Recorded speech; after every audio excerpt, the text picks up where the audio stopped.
This is a bit of an interesting news piece that is kind of doing numbers right now on the interwebs, and that's about Deion Sanders. And 60 Minutes did a profile on him. There's a great article on CBSNews.com right now that I recommend reading if you want to check it out. But all of a sudden, Deion Sanders is becoming more and more, seemingly by the day, is becoming more and more of a legitimate Power 5 head coaching candidate. We can talk about maybe what job you would want him to get, but I want to start here first, Aaron. Do you believe in Deion Sanders as a major Power 5 head coach? Because I feel a little bit of hesitance when I think about it, a little bit of doubt. But then when you actually start to maybe look into things, it seems to make a lot of sense. I mean, what do you think? Is it crazy to think that Deion could have a major Power 5 job next year? No, it doesn't. I mean, he now has the coaching experience. I know it's obviously at a lesser level, but he's winning football games. They, lost only 2 games last year. They're undefeated 6-0 right now. Obviously, he knows what it takes to recruit at a higher level. He was able to get the number 1 recruit in the nation last year, a guy that had offers from, Florida State and Alabama and everyone out there. So he understands what it takes to bring those guys in. Obviously, he's going to make splashes in the NIL world. He's going to make splashes in the transfer portal and recruiting high school kids. So he checks off every box that I look for, because what is the role of a head coach?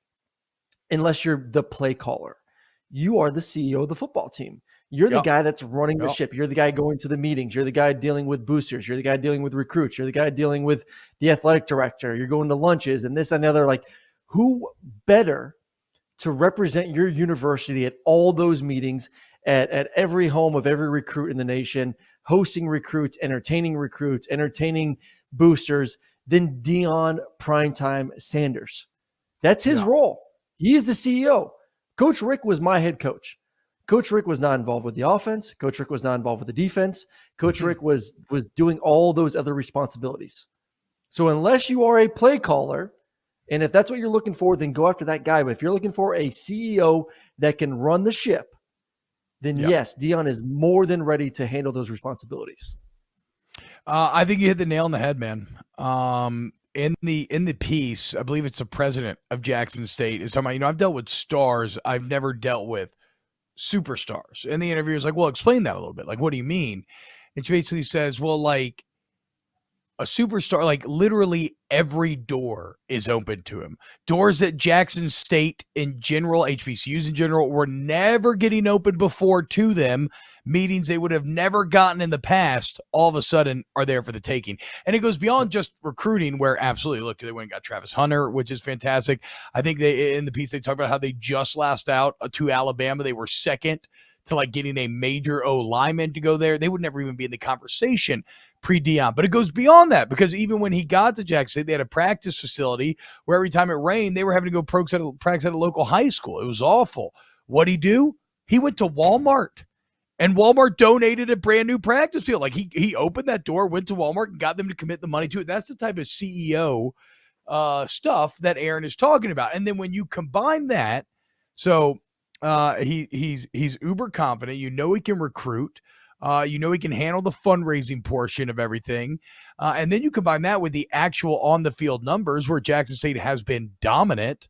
And yeah, man, it seems like to me he has all of the elements to be really good. I guess it's just because it's happening so fast. That's maybe where some of my reticence comes in, but that doesn't matter, dude. Just what are you doing? It's meritocracy.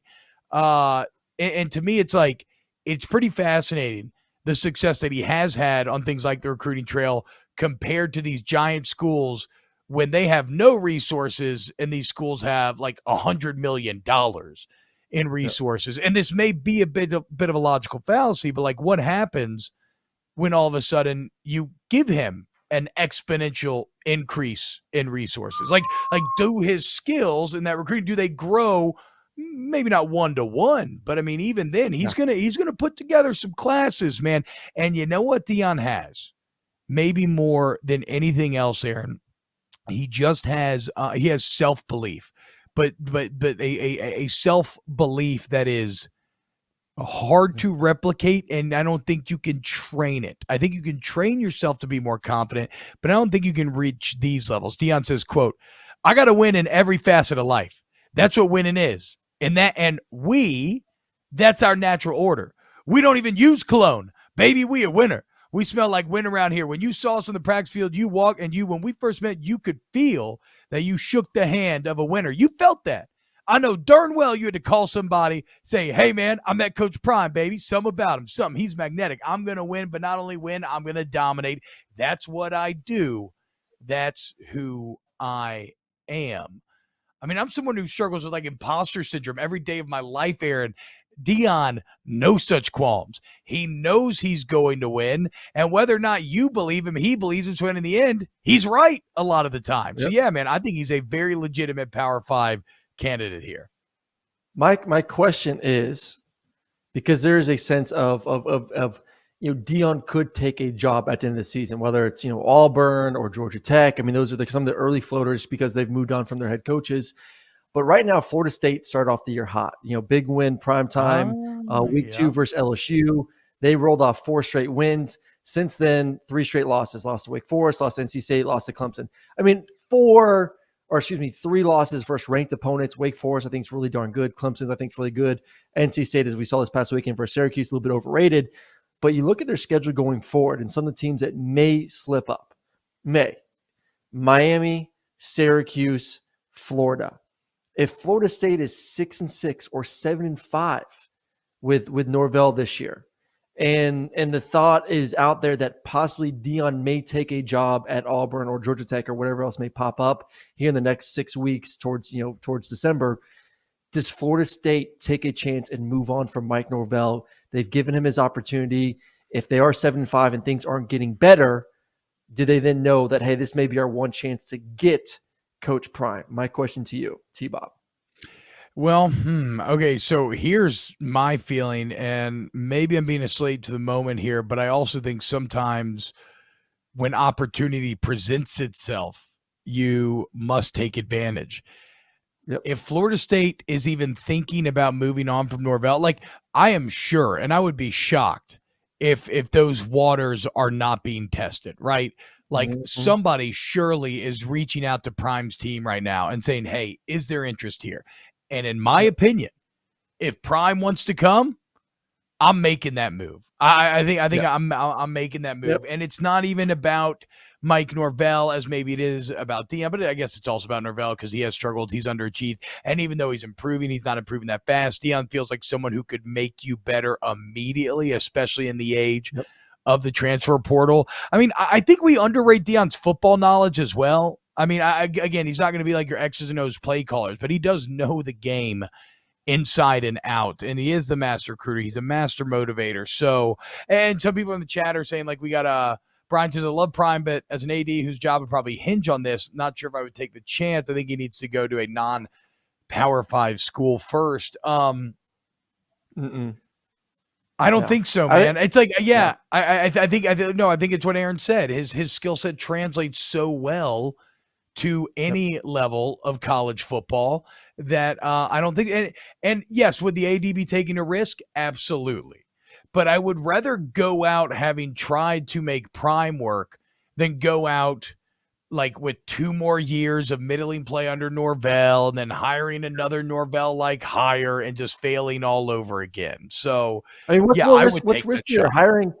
So, for example, right now, let's go back 2 years ago to Auburn.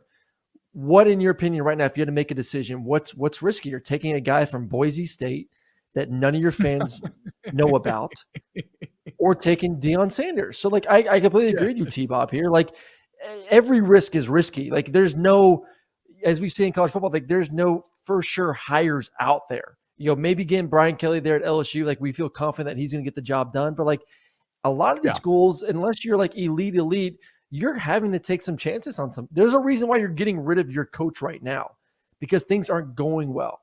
So, like, I think that's a prime example. Like, I would rather take a chance where Deion Sanders is right now. I would take a chance with him compared to Florida State a few years ago taking a chance with Norvell, or Auburn taking a chance 2 years ago with Brian Harsin. Yes. I would say it's a safer play. I agree, which sounds crazy, but I guess I never really buckled down and thought about this until these last few weeks, and it seems to make way more sense. By the way, Brum, go ahead and get in touch with these Snaps merch people, and let's print the shirts. Every risk is risky. And we can wear those under our big blazers. I was considering doing a poll: what risks aren't risky, and I couldn't think of any other types of risks. This is our philosophy 101 class right here. Remember, kids, every risk is risky. Okay, never forget.